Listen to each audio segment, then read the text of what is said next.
I have 6,000 miles on my Jeep Gladiator with a manual transmission, and as part of my preventative maintenance program, I'm going to change the transmission fluid.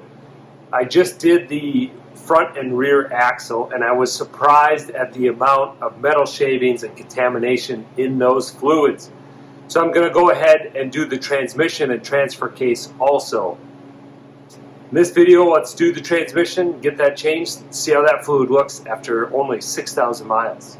To drain it, all we need is our catch pan and a 15/16 socket.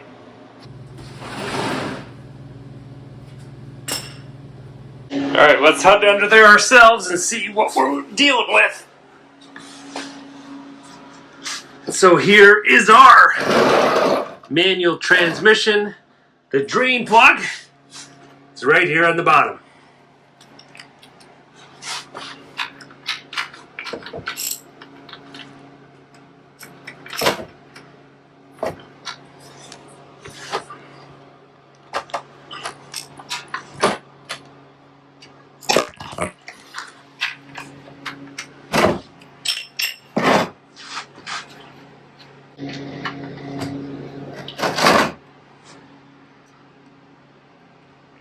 It's no surprise it is tinted red like automatic transmission fluid. A lot of these new manuals use that. It's a little bit lighter fluid than the old gear oil for better fuel mileage and that. The first fluid that came out was a little bit of brown tint to it. Now it's definitely more clear and red, but drains pretty quick. Let's take a look at our drain plug and see. That'll tell us there's a magnet on here that tells us how many metal shavings we have. And there are some there, likely from break-in, those gears meshing and that. So there's a little bit of, nothing excessive, but definitely some break-in wear there. So we'll get this cleaned up. I just blew the rest of it off with the air compressor, clean as a whistle. Now let's go from the driver's side to take a look at the fill plug, and that is over here on the side of the transmission. It's the same size plug. Alright, we'll go ahead and break this free while we're waiting for the transmission to completely drain.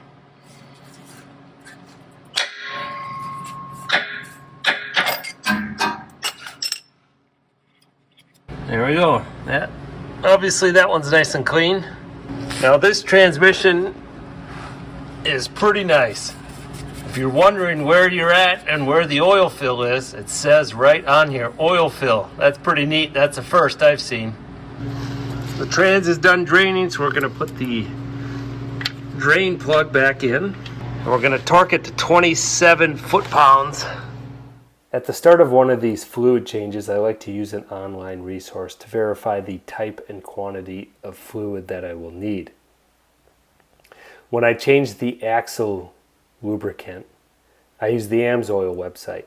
This time I'm going to use the Valvoline website. So if we go to www.valvoline.com, they have a similar feature. If we scroll down on the home page here, under the do-it-yourself section, we have View Valvoline Products. And then in Choose the Right Product, we have a Consumer section. And then check Vehicle Fit. And finally, we get to finding the right fluid oil for the car. So we can say passenger vehicle. Go down to Jeep, Gladiator,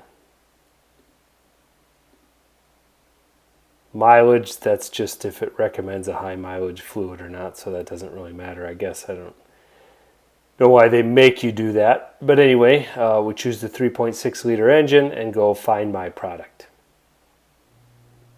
And this website takes a while, but it loads up here. And we can see motor oil is 0W20, no surprise there. So we've got engine tab, but if we keep going down here, then we get into the good stuff, the differentials, transfer case, transmission, automatic, manual, and cooling system. So obviously we're doing the manual transmission. Let's open that up. And it is the ATF+4 automatic transmission fluid.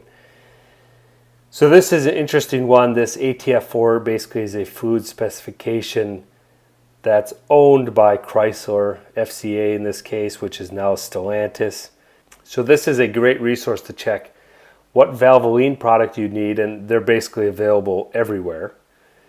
But also, this tells us what other products we could buy. As long as it meets the ATF+4 specification, which is put out by FCA, Stellantis, that's the correct fluid for our application.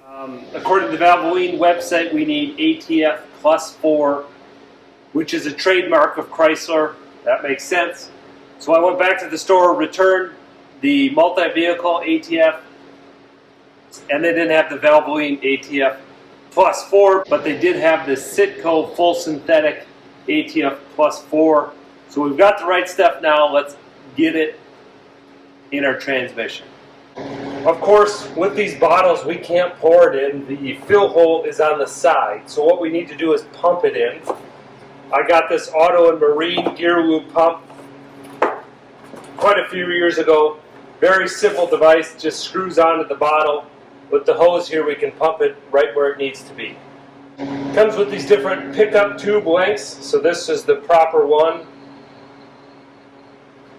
for this size bottle. All we have to do is open it up, drop it in there, and screw it on. Slip our hose on, put this little guy in the end.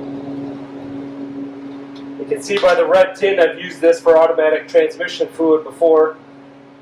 Anyway, let's go get to it. Alright, now it's simply, we put our end of our hose in our oil fill port. We've got our pump here, and we just pump away. We're on the second bottle, pumping away. Putting this tube over the drive shaft holds it a little nicer in there. One nice thing about these phones and cameras, we can take a nice peek inside there and see where our fluid level is.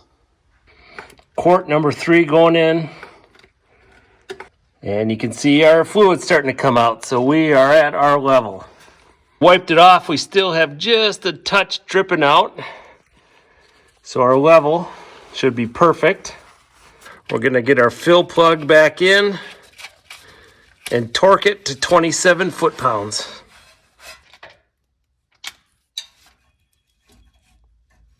And that's how I change the fluid in my manual transmission. Thanks for watching. Adios.